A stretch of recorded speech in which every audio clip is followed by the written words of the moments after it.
ఓం సాయిరామ్ సమర్థ సద్గురు సాయినాథ్ మహారాజ్ కీ జై. శ్రీమాత్రే నమ. ఓం నమ శివాయ.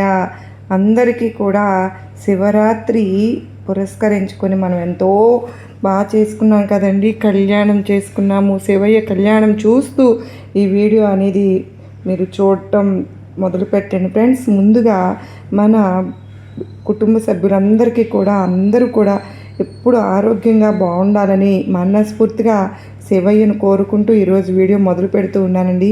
ఇక ఈరోజు వీడియోలో ఏం చెప్పబోతూ ఉన్నారు అంటే కనుక, తల్లి కోటిలో ఒక్కరికి దక్కే భాగ్యం.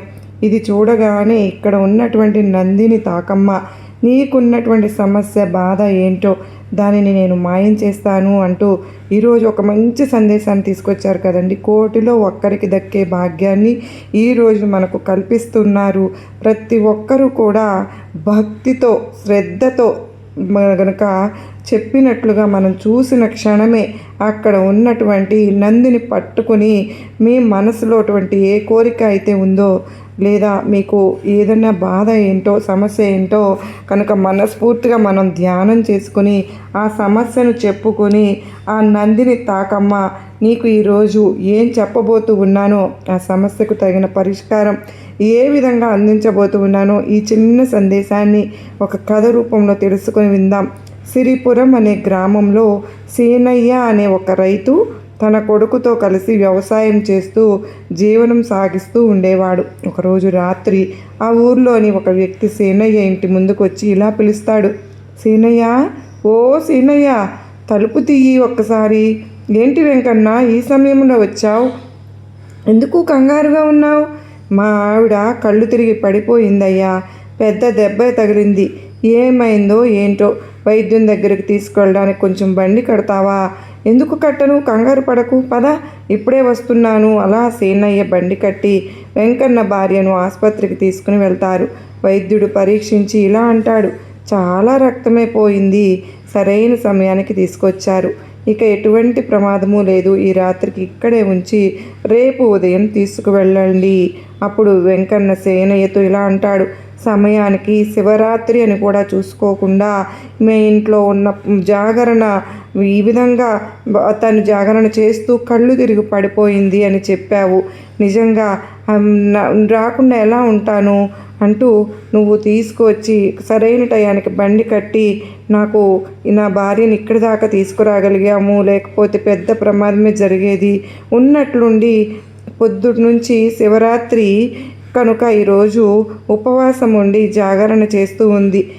తను కళ్ళు తిరిగి పడిపోయింది. పోనీలే, ఇప్పుడంతా కుదుట పడింది కదా, నువ్వు ఇంకా ఏమీ ఆలోచించకు. అది సరే, ఇందాక అడుగుదామంటే బాగోదని ఊరుకున్నాను. నీ బండి ఉంది కదా, నన్ను బండి కట్టమన్నావు ఎందుకు? నా బండి చక్రం సరిచేయాల్సింది సీనయ్య. 2 రోజుల నుంచి చెబుతూ ఉన్నాను ఆ పని చేసి పెట్టమని. ఆ రఘుగాడు వస్తే కదా, లేకపోతే అర్ధరాత్రి నిన్ను ఇబ్బంది పెట్టేవాడినే కాదు. నువ్వు ఏ సమయంలో వచ్చి సహాయం చేయమని అడిగినా చేయడానికి నేను సిద్ధంగా ఉంటాను. దాని గురించి నువ్వు బాధపడకు. అలా మరుసటి రోజు ఉదయం ఇద్దరూ కలిసి శివరాత్రి మరుసటి రోజు వెంకన్న భార్యను మళ్ళా చక్కగా ఆసుపత్రి నుంచి తీసుకుని వస్తారు. సీనయ్య కొడుకు భీముని నిద్ర లేపుతూ ఉంటాడు. ఏరా భీము, ఇంకా నిద్ర లేవలేదా? తెల్లారిపోయిందిలే. అసలు శివరాత్రి అని కూడా చూడకోకుండా పెందల కాడే నిద్రపోయావుగా అని కొడుకుని లేపుతాడు. ఇక ఏంటి నాన్న, నువ్వు అసలు నిద్రే చాలటలేదు, నాకు సరిగ్గా నిద్రే పట్టలేదు. ఆ సమయంలో ఆ వెంకన్న వచ్చి తలుపు కొట్టాడు. ఆ తలుపు తర్వాత చాలాసేపు నాకు నిద్ర రాలేదు. సరే, రాత్రంతా నువ్వు పడుకున్నట్లు లేవు కదా, కొంచెం సేపు నువ్వు కూడా నిద్రపో నాన్న. నేను తెల్లవారిన తర్వాత నిద్ర పట్టదులేరా నాకు. లేచి పండోకి వెళ్దాం పదా. అరే వెళ్దాంలే నాన్న, కానీ ముందు అన్నం వండు, వంట అయిన తర్వాత లేపు, ఇద్దరం కలిసి వెళ్దాం. నీకు రోజు రోజుకి బద్ధకం బాగా పెరిగిపోతుందిరా, ఇలా అయితే కష్టమే. అలా ఇద్దరూ కలిసి పొలానికి వెళ్తారు. వెళ్ళే సమయానికి వీరి పక్క పొలంలో ఆవులు పడి మేస్తూ ఉంటాయి. అరే భీము, చూడు, పొలంలో ఆవులు పడి మేస్తూ ఉన్నాయి. వెంటనే వాటిని అవతలకి తోలు, వెళ్ళు. మనం వెళ్ళి ఆ పశువుల్ని తోలి. ఏంటి నాన్న తోలాలా? రంగయ్య గారు చూసుకుంటాడులే, మనకెందుకు చెప్పు, మనకే బోల్డని పనులు ఉన్నాయి. అలా అంటావేంట్రా? వాడు వచ్చేసరికి ఎంత తినేస్తాయో ఏంటో. చేతికొచ్చిన పంటను పశువుల పాలు అవుతూ ఉంటే ఎలా చూస్తూ ఉంటాం చెప్పు? ముందు వెళ్ళి అక్కడి నుంచి తరిమేసి. సరే వెళ్తాంలే, ఎవడి పని వాడు చేసుకోవాలి. ఏంటో నాన్న చెబితే వినడు. అలా భీము వెళ్ళి పొలంలో ఉన్న పశువులను బయటకు తోలుతాడన్నమాట. ఈలోపు ఆ పొలం యజమాని రంగయ్య అక్కడికి వస్తాడు. ఏరా, సమయానికి రాలేవా? చూడు, పశువులు వచ్చి నీ పొలంలో పడ్డాయి. ఇంత నిర్లక్ష్యంగా ఉంటావేంట్రా? అప్పుడు ఆ రంగయ్య ఇలా అంటాడు, ఏదో పెద్ద ఘనకార్యం చేసినట్టు. అంత గట్టిగా మాట్లాడాల్సిన అవసరం లేదులేరా. పశువులను తోలటం కూడా పెద్ద పనా ఏంటి? ఆ పెద్ద పనే. పండిన పంటను తినేస్తూ ఉంటే నేను పశువుల నుండి నీ పంటను కాపాడాను. నువ్వు కాపాడకపోయినా నేను వచ్చి తోలుకునేవాడినేలే. కానీ వెళ్ళు ఇంకా అని అంటాడు రంగయ్య. ఓ, చెప్పావుగా. చూడు నాన్న, వాడు చేసిన సహాయం కూడా మరచిపోయి ఎలా మాట్లాడుతూ ఉన్నాడో. వాడు ఎలా మాట్లాడితే మనకెందుకురా? పశువులు పాడు చేస్తూ ఉంటే చూస్తూ ఊరుకోలేం కదా. సరే, వాడి సంగతి వదిలేయి. వచ్చిన పని చూడు. ఎవరికి సాయం కావాలన్నా ఎగేసుకుని పోతూ ఉంటావు. వాళ్ళు దానిని అస్సలు గుర్తే పెట్టుకోరు. ఏదైనా సరే అంటే మనం మనుషులము అంటావు. ఎవరిని ఎక్కడ ఉంచాలో నీకు తెలియదు నాన్న. చేసిన సాయం ఎక్కడికి పోదులేరా. అయినా సాయం చేసి ఫలితం ఆశించకూడదు. నీకు వచ్చి చెప్పడం నాదే బుద్ధి తక్కువ నాన్న. ఎవరు చెప్పినా నువ్వు మాత్రం మారవు. అలా కొన్ని రోజులు గడిచిన తర్వాత ఒకరోజు సేనయ్య పొలంలోనికి నీళ్లు వచ్చేస్తూ ఉంటాయి. అప్పుడే అక్కడికి వచ్చిన భీము, నీరు మొత్తం మన పొలంలోకి వచ్చేస్తుంది. అలాగే నీరు ఎక్కువగా వస్తే పంట మొత్తం పాడైపోతుంది. నీటిని వెంటనే కట్టేయాలి అని అనుకుంటాడు. ఏరా రంగయ్య, పొలంలోకి నీళ్ళు వస్తూ ఉంటే చూస్తూ అలా ఉండిపోతావా? వచ్చి కొంచెం అడ్డుకట్ట వేసి ఉండవచ్చు కదా. ఈరోజు నేను వచ్చి చూశాను కాబట్టి సరిపోయింది. లేదంటే పండిన పంట అంతా పాడైపోయేది కదా. నా పొలం బాగోకులు చూసుకోవడానికే నాకు సమయం సరిపోవడం లేదు. ఇక నీ పొలం గురించి నేను ఎక్కడ పట్టించుకుంటాను చెప్పు? అయినా నీళ్లు పెట్టేటప్పుడు నీకు తెలియదా ఎక్కువ అవుతున్నాయో తక్కువ అవుతున్నాయో? నేను నీరు పెట్టకుండానే చెరువుకు గండి పడినట్టు ఉంది. అలా నీళ్లు వచ్చేసాయి. మొన్న నీ పొలంలో పశువులు పడి తింటూ ఉంటే వాటిని తోలి కాపాడాను కదా. అది కూడా నీకు కృతజ్ఞత లేదురా. కానీ నువ్వు ఇలా చేస్తావు అనుకోనే లేదు. చూడు, ఇక నుంచి నువ్వు నాకు ఏ సాయం చేయవలసిన పని లేదు. నీ పని నువ్వు చేసుకో చాలు. అయినా కానీ నా పని నేను చేసుకోవడానికి నాకు సమయమే సరిపోవట్లేదు. ఇక నీ పొలానికి గండి పడిందా, నీ పొలంలోకి పశువులు వచ్చాయా, ఇవన్నీ చూడడం నా వల్ల కాదు అని రంగయ్య అంటాడు.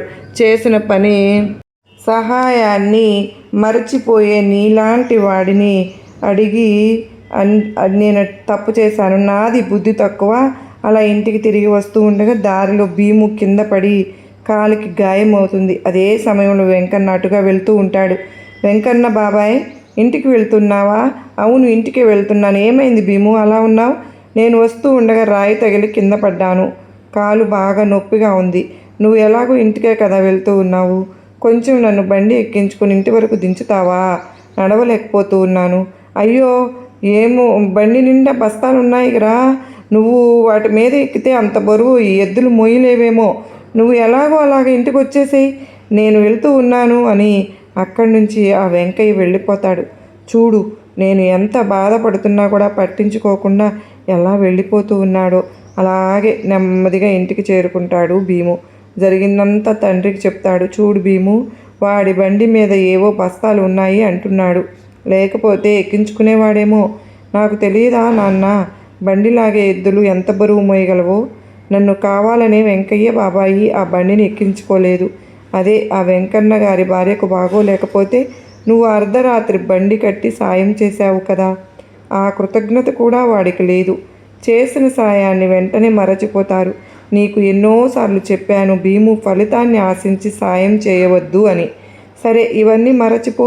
చూడు, నేను రేపు ఉదయం పక్క ఊరి గ్రామాధికారి ఇల్లు కట్టుకున్నారంట్రా. గృహప్రవేశం ఉంది. నేను వెళ్ళి వస్తాను. నువ్వు ఇక్కడ ఎవరితోనూ గొడవ పడవద్దు. జాగ్రత్తగా ఉండు. నీకు ఏది చెప్పినా అనవసరం లేదు నాన్న. నువ్వు వెళ్ళిరా. మరుసటి రోజు ఉదయం సేనయ్య పక్క గ్రామానికి గృహప్రవేశానికి బయలుదేరి వెళ్తూ ఉంటాడు. దారిలో ఒక వ్యక్తి ఒక ఆవుని కొడుతూ కనపడతాడనమాట. అది చూసిన సేనయ్య, ఎవరయ్యా నువ్వు? ఆ ఆవుని అంతలా కొడుతూ ఉన్నావు. అలా పశువుల్ని హింసించడం పాపం కాదు. ఏం చేయమంటారండి? ఈ ఆవుని 4 రోజుల క్రితమే కొన్నాను. ఇది అస్సలు నా మాటే వినడం లేదు. దీనిని ఎంత బాగా చూసుకుంటున్నా కూడా పారిపోయి ఇలా వచ్చేస్తూ ఉంది. రోజు నాకు ఇదొక పని అయిపోయింది. అది కొత్తగా వచ్చింది అంటున్నావు కదా, నీకు అలవాటు పడటానికి కొంత సమయం పడుతుంది. దీనిని అలా కొట్టవద్దు. కొంతసేపు సేనయ్య ఆవుని మక్కువ చేసుకుని ఆ వ్యక్తితో ఇలా అంటాడు. చూడు, ఈ ఆవు ఇప్పుడు నా మాట ఎలా వింటోందో. పద, మీ ఇంటి దగ్గరికి నేనే ఆ ఆవును తీసుకుని వస్తాను. వచ్చి ఆ పుణ్యం కట్టుకోండి. ఇది నా మాట వినేంతవరకు జాగ్రత్తగా చూసుకుంటాను. అలా సేనయ్య సోము ఇంటికి వెళ్ళి ఆవును అక్కడ కట్టేసి అక్కడి నుంచి పక్క గ్రామానికి పయనమవుతాడు సేనయ్య. ఆవును కట్టేసిన తర్వాత ఆ గ్రామానికి చేరుకోగానే ఆ గ్రామాధికారి ఇలా అంటాడు. సేనయ్య, నువ్వు రావడం నాకు చాలా ఆనందంగా ఉంది. త్వరలో అలాగే అమ్మాయి వివాహం కూడా అనుకుంటూ ఉన్నాము. దానికి మాత్రం నువ్వు 6 రోజుల ముందు రావాలి. తప్పకుండా వస్తాను. గ్రామాధికారు ఏంట్రా గ్రామాధికారి అని గారు అని పిలుస్తున్నావు? నేను నీ చిన్ననాటి స్నేహితుడిని రాఘవ అని పిలవా? అందరిలో అలా పేరు పెట్టి పిలిస్తే చూసేవారు ఏమనుకుంటారు? నేనైతే ఇలాగే పిలుస్తాను. అలా వాళ్ళిద్దరూ మాట్లాడుతూ ఉండగా బయట కాస్త గలాటాగా వినిపిస్తుంది. ఇద్దరు బయటకు వస్తారు. అక్కడ ఒకటి ఎర్రటి ఆవు పడి ఉంటుంది. ఏమైంది? ఎందుకు ఆ ఆవు అలా పడిపోయి ఉంది? ఏమోనయ్యా, ఏమైందో తెలియదు, కానీ 4 రోజుల నుంచి అనారోగ్యంతో ఉంది. ఇప్పుడు అలా పడిపోయింది. అయితే వెంటనే వైద్యుడిని పిలిపించండి. గ్రామాధికారి దగ్గర నుంచి పనిచేసే ఒక వ్యక్తి వెళ్ళి వైద్యుడిని పిలుచుకుని వస్తాడు. ఆవుని పరీక్షించిన వైద్యుడు ఇలా అంటాడు. అయ్యా గ్రామాధికారి గారు, ఆవు బాగానే ఉంది. అది 2 రోజుల క్రితం దూడకు జన్మనివ్వడం వల్ల కాస్త ఆరోగ్యం దెబ్బతింది. నేను మందులు ఇచ్చాను. 2 రోజుల్లో పూర్తిగా కోలుకుంటుంది. ఏంటి, ఈ ఆవు 2 రోజుల క్రితం దూడకు జన్మనిచ్చిందా? లేదు డాక్టర్ గారు, ఈ ఆవు 4 నెలల క్రితం ఒక దూడకు జన్మనిచ్చింది. మీరు 2 రోజుల క్రితం అంటారేంటి? మీరు పొరపాటు పడుతూ ఉన్నారు. అప్పుడు గ్రామాధికారి గారు కూడా ఇలా అంటారు. అవును, మీరు ఏదో పొరపాటు పడుతూ ఉన్నట్లు ఉన్నారు డాక్టర్ గారు. ఈ ఆవు 2 రోజుల క్రితం దూడకు జన్మనిచ్చినట్లయితే, మీరు చెప్పింది నిజమైతే మరి ఆ దూడ ఎక్కడుంది?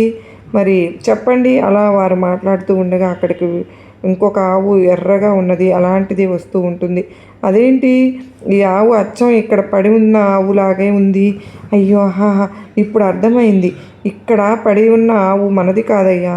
ఎవరో ఆరోగ్యం బాగాలేదని ఆవును మన మందల్లోకి తోలి మంచి ఆవును దొంగిలించినట్లు ఉన్నారు. అది వాడి దగ్గర ఉండలేక తిరిగి మన దగ్గరకు వచ్చినట్లుంది. ఎవరో దొంగ వచ్చి ఆవును మార్చేంతవరకు మీరేం చేస్తూ ఉన్నారు? మందలోకి తోలుకుపోయి అవి గడ్డి మేస్తూ ఉంటే మీరు హాయిగా చెట్టు కింద కూర్చొని నిద్రపోతున్నారా ఏంటి? ఏమోనయ్యా, మేము ఎప్పుడు జాగ్రత్తగానే ఉంటాము. కానీ దొంగిలించిన వాడు ఎవడో చాలా తెలివిగలవాడై ఉంటాడు. సరే సరే, ఈ జబ్బు పడిడ్డ ఆవుని బయట వదిలేసి వచ్చిన ఆవుని మన మందలో కట్టేయండి. అలా జబ్బు పడిన ఆవును వైద్యం ఇప్పించండి. ఇలాగే ఎలాగో వైద్యుడు చూసి మందులు ఇచ్చాడు కదా, ఆవు ఆరోగ్యంగా కోలుకుంటే మీకు ఇంకొక ఆవు ఎక్కువగా వచ్చినట్లే కదా.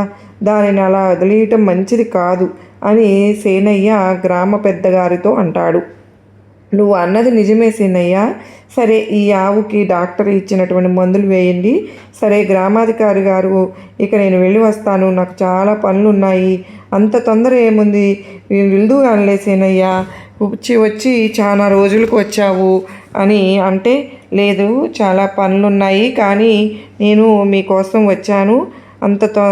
అలా వెళ్ళిపోతూ ఉంటాను. సరే, అమ్మాయి పెళ్ళికి మాత్రం 4 రోజులు ముందే రావాలి. ముందే వెళ్ళి చెబుతున్నాను. అలా అక్కడి నుంచి సేనయ్య తిరిగి ప్రయాణం అవుతాడు. ఏంటి, నేను వస్తూ ఉన్నప్పుడు ఈ ఆవుని ఆ సోము దగ్గర చూశాను కదా, కానీ ఆవుని తాను 4 రోజుల క్రితం కొన్నాను అని చెప్పాడేంటి? అయితే తప్పకుండా దొంగతనం సోమునే చేసి ఉంటాడు. అందుకే ఆ ఆవు సోము మాటను వినలేదు. సరే, ఒకసారి సోము ఇంటికి వెళ్ళి చూద్దాం, అసలు విషయం తెలిసిపోతుంది కదా. అలా సేనయ్య బయలుదేరి సోము ఇంటికి వెళ్ళిపోతాడు. వెళ్ళేసరికి సోము గాయాలతో కట్లు కట్టుకుని ఉంటాడు. సోము, ఏమైంది నీకు? ఇన్ని దెబ్బలు ఎలా తగిలాయి? ఏం చెప్పమంటారయ్యా? ఆ ఆవు మళ్ళీ కట్లు తప్పించుకుంది. అడ్డుపడినందుకు నాకు ఈ దెబ్బలు తగిలాయి. మీరు వెళ్ళిన కొద్దిసేపటికే ఇదంతా జరిగిందయ్యా. నువ్వు అబద్ధం ఆడుతున్నావు కదూ. నువ్వు ఆ ఆవును దొంగిలించి తీసుకొచ్చావు.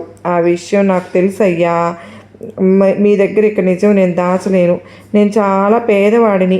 నా ఆవుకి జబ్బు చేసింది. అది చచ్చిపోతే నా జీవనాధారం పోతుంది అని నేను అలా చేశానయ్యా. కానీ నేను దొంగిలించి తీసుకొచ్చిన ఆవు కూడా పోయింది. నేను పెంచుకున్న ఆవు కూడా పోయింది. ఇప్పుడు ఏం చేయాలో నాకు అర్థం కావడం లేదయ్యా. దాని దూడ నా దగ్గరే ఉంది. దానికి కనీసం పాలు కూడా లేవు. కంగారు పడవద్దు. ఇదిగో ఈ డబ్బు తీసుకో. ముందు ఈ దూడకు కొన్ని పాలు కొనిచ్చి పట్టించు. నువ్వు చాలా పెద్ద తప్పు చేశావు సోము. తీసుకొచ్చిన ఆవు పక్క గ్రామ పెద్ద అయిన గ్రామాధికారిది మందలో నుంచి వచ్చింది. గ్రామ పెద్దగారి మందలోని ఆవు అయితే నాకు చెరసాల వాసన తప్పేటట్లు లేదయ్యా. దయచేసి ఈ విషయం ఎవ్వరికీ చెప్పకండి అయ్యా. మీకు పుణ్యం ఉంటుంది. ఈ పేదవాడిని వదిలేయండయ్యా. చూడు సోము, నాకు అనుమానం వచ్చే నేను ఇక్కడి దాకా వచ్చాను. ఇక్కడ నీ పరిస్థితి చూసిన తరువాత నాకు చాలా బాధగా ఉంది. సరే, నువ్వు ఒక పని చెయ్యి. నాతో రా. ఆ గ్రామ పెద్ద దగ్గరికి వెళ్దాం. అమ్మో, నేను అక్కడికి వస్తే వారు నన్ను చితక్కొడతారు. నేను రానయ్యా. నన్ను వదిలేయండయ్యా. నువ్వు భయపడవలసిన పని లేదు. ఆ అవసరం లేదు. నీ ఆవు నీకు ఇప్పించడానికే నిన్ను అక్కడికి నేను తీసుకుని వెళ్తున్నాను. ఆ గ్రామ పెద్ద నాకు చిన్ననాటి స్నేహితుడు. నువ్వు కంగారు పడవలసిన అవసరమే లేదు. పద వెళ్దాం. అలా వాళ్ళిద్దరూ కలిసి పక్క గ్రామానికి వెళ్తూ ఉంటారు. ఏమిటి సీనయ్య, మళ్ళీ వచ్చా? నాతో ఏమైనా పని పడిందా? ఇతను ఎవరు? చూడండి గ్రామ పెద్దగారు, నేను చెప్పేది కాస్త ఓపికగా వినండి. విన్న తర్వాత కోపం తెచ్చుకోవద్దు అని నాకు మాట ఇవ్వాలి. అలా సేనయ్య జరిగిన విషయం అంతా గ్రామ పెద్దకు వివరిస్తాడు. ఓరి దొంగ వెదవా, ఇంత పని చేశావా? నిన్ను చూడు ఇప్పుడు ఏం చేస్తాను అంటూ సేనయ్య ఇలా అంటాడు. అప్పుడు నేను ముందే చెప్పాను కదా మీరు కోపం తెచ్చుకోకూడదు అని. చూడండి గ్రామ పెద్దగారు, వాడి పేదరికమే వాడిని అలా చేయించింది. దయచేసి వాడిని క్షమించి వాడి ఆవును వాడికి తిరిగి ఇచ్చి పంపించండి. ఆ వైద్యుడు ఇచ్చిన మందులు కూడా ఆ సోమయ్యకి ఇచ్చి పంపించండి. నా చిన్ననాటి స్నేహితుడు చెప్తున్నాడు కనుక నిన్ను వదిలేస్తున్నాను. లేకపోతేనా నువ్వు ఈ పాటికి చెరసాలలో ఉండేవాడివి. అలా సోము ఆవుని సోముకి అప్పగిస్తాడు. సేనయ్య అలా వారు తిరిగి తమ సొంత గ్రామానికి పయనమవుతారు. అయ్యా, నీకు చాలా కృతజ్ఞతలు. మీరే గనక రాకపోతే నా ఆవు నాకు దక్కేది కాదు. అలా ఆరోగ్యం బాగాలేదని పెంచుకున్న ఆవును వదిలేయటం నువ్వు చేసిన పెద్ద తప్పు. ఆ తప్పు సరే, ఇంకెప్పుడు అలా చేయకు. ఇక సేనయ్య ఈ విధంగా ఇంటికి చేరుకుంటాడు. జరిగిందంతా కొడుకు భీమ్తో కూడా చెప్తాడు. చెప్పిన తర్వాత నువ్వేమో ఊర్లో అందరికీ ఇలా మంచి చేసుకుంటూ వెళ్ళు, వాళ్ళు మాత్రం మనకు అవసరమైనప్పుడు ఒక్కడు కూడా ఉపయోగపడడు. ఇలా ఆలోచిస్తే ఎలారా భీము? నువ్వు ఎప్పటికైనా సాధ్యమైనంత సహాయం చెయ్యి. మరీ చెప్తూ ఉన్నానా? తిరిగి ఫలితాన్ని మాత్రం ఆశించవద్దు అని. మరి ఇక వెళ్ళి పడుకో. సరే, రేపు ఉదయం బయలుదేరి ధాన్యం పట్టణానికి తీసుకువెళ్ళి ఆ శెట్టి గారి దగ్గర ఇచ్చి వస్తాను నాన్న. ధాన్యం ధర ఇప్పుడు బాగా పెరిగిందంట. అలాగే రా, వెళ్ళిరా. ధాన్యం బస్తాలు ఎక్కువగా ఉన్నట్లున్నాయి. 2 సార్లు వేసుకుని వెళ్ళిరా. ఏంటి 2 సార్లా? ఎందుకు? మొత్తం ఒక్కసారి తీసుకువెళ్తా. అంత దూరం 2 సార్లు ధాన్యం తీసుకుని వెళ్ళడం అంటే ఎంత కష్టమో నీకేం తెలుస్తుంది? అంత బరువు ఆ 2 ఎద్దులు మొయ్యలేవురా. సరే, నీ ఇష్టం. జాగ్రత్తగా తీసుకుని వెళ్ళు. అలా భీము మరుసటి రోజు ఉన్న ధాన్యం మొత్తం కూడా అంతా బండి మీద వేసి పట్టణానికి తీసుకుని వెళుతూ ఉంటాడు. దారిలో ఒక చోట ఆ ఎద్దులు ఆగిపోతాయి. వాటిని భీము కొడుతూ ఉంటాడు, పద పద అంటూ. కానీ అవి మాత్రం ముందుకు సాగలేవు. ఇదేంటి, ఈ ఎద్దులు ముందుకు సాగడం లేదు? నాన్న అన్నట్లు బరువు ఎక్కువయిందేమో. అలా భీము కొంతసేపు కొట్టేసరికి అలా కొద్దిగా కదిలి ముందుకు వెళతాయి. ఆ ఎద్దులు అక్కడ ఒక రాయి అడ్డుపడుతుంది. ఆ ఎద్దులు ముందుకు వెళ్ళలేక ఆగిపోయి బండిలో ఉన్న బస్తాలన్నీ కూడా కింద పడిపోతాయి. ఆ ఎద్దులు పైకి లేస్తాయి. అది గమనించిన చుట్టుపక్కల వారు, ఒరేయ్ అటు చూడరా, బండిలో బస్తాలు ఎక్కువైపోయి ఆ ఎద్దులు పైకి లేచాయి. ఇలా అయితే ఆ ఎద్దులు చచ్చిపోతాయి. పద పద వెళ్ళి వాటిని కిందకి దించుదాం. ఏంటండి ఇంత బరువు వేసుకొచ్చారు? ఆ ఎద్దులు ఎలా అవుతాయి చెప్పండి. ఇందులో సగం ఇక్కడ దించి మిగిలినవి తీసుకుని వెళ్ళండి. మీకు చాలా కృతజ్ఞతలండి. మరి ఆ బస్తాలన్నీ ఇక్కడ వదిలి వెళితే ఎలా? వాటిని ఎవరైనా దొంగిలించి తీసుకెళ్ళిపోతే మీకు ఆ భయం అవసరం లేదండి. మీరు మళ్ళీ తిరిగి వచ్చేంత వరకు మేము వాటికి కాపలా ఉంటాము, మీరు వెళ్ళరండి. అలా 2 సార్లుగా మొత్తం ధాన్యాన్ని పట్టణానికి తరలిస్తాడు భీము. అలా తిరిగి వచ్చిన తర్వాత జరిగిందంతా తండ్రితో చెప్తాడు.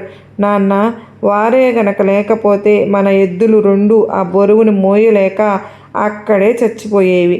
మన అదృష్టం బాగుండి మనకు ఆ ఎద్దులు దక్కాయి. అవును, వాళ్ళు నీకేమైనా తెలుసా చెప్పు? నిన్ను ఎప్పుడైనా చూశారా? లేదు కదా. లేదు నాన్న, వాళ్ళని చూడడం ఇదే మొదటిసారి. మరి నీకు తెలియని వాళ్ళు నీకు ఎలా వచ్చి సాయం చేశారు చెప్పు? నీ మంచి వారు ఏం తిరిగి ఫలితం ఆశించి నీ నుంచి ఏం నీకు సహాయం చేశారో చెప్పు?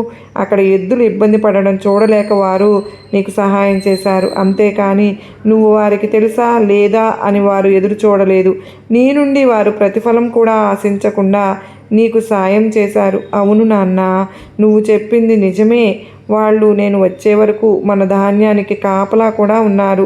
చూసావా, మనం సాయం చేసిన వారి నుండి తిరిగి మనం సాయం చేస్తారని ఎప్పుడు కూడా ఆశించకూడదు భీము. ఫలితం ఆశించకుండా చేసే సాయమే తిరిగి మనకు ఇతరుల రూపంలో సాయం అందుతుంది. అర్థమైందా? నువ్వు చెప్పింది నాకు అర్థమైంది నాన్న. ఆశించకుండా ఆ రోజు నుంచి ఎవరు కష్టంలో ఉన్నా వారికి సహాయం చేయడం మొదలు పెడతాడు భీము. ఈ కథను బట్టి మనకు శివయ్య ఈరోజు అందించిన గొప్ప సందేశం కోటిలో ఒక్కరికి దక్కే భాగ్యమే కదా. మరి ఇది ఇంత అదృష్టం ఎవరికి ఉంటుంది చెప్పండి?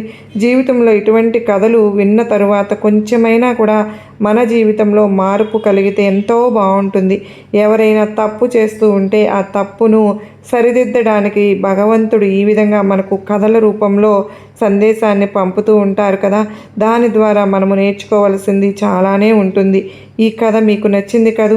ఈ శివరాత్రి రోజు చక్కగా సోమవారం రోజు మనం గనక ఈ కథను విన్నాము, బాబావారు అమ్మవారు సాక్షాత్తు శివయ్యే మనకు ఈ విషయాలన్నీ తెలియజేశారు కనుక ఓం నమ శివాయ అని ప్రతి ఒక్కరూ కామెంట్ అయితే పెట్టండి. అలాగే ఈ వీడియోకి కొంతమందికి షేర్ చేయండి, లైక్ చేయండి. మరొక మంచి సందేశంతో మరలా మీ ముందుంటానండి. అంతవరకు అందరూ సుఖంగా సంతోషంగా ఎప్పుడు ఆయురారోగ్యాలతో అష్టైశ్వర్యాలతో ఉండాలని చెప్పి ఆ శివయ్యను నేను కూడా మనస్ఫూర్తిగా కోరుకుంటూ ఉన్నాను. మరి ఈరోజు మీరందరూ కూడా చక్కగా రాత్రి జాగరణ చేసి పురస్కరించుకుని ఆనందంగా శివయ్య ఆశీస్సులు పొందారని నేను కూడా కోరుకుంటూ ఉన్నాను. మరలా కలుసుకున్నంత వరకు అందరికీ నమస్కారం అండి. ఓం నమ శివాయ. సర్వేజన సుఖినో భవంతు.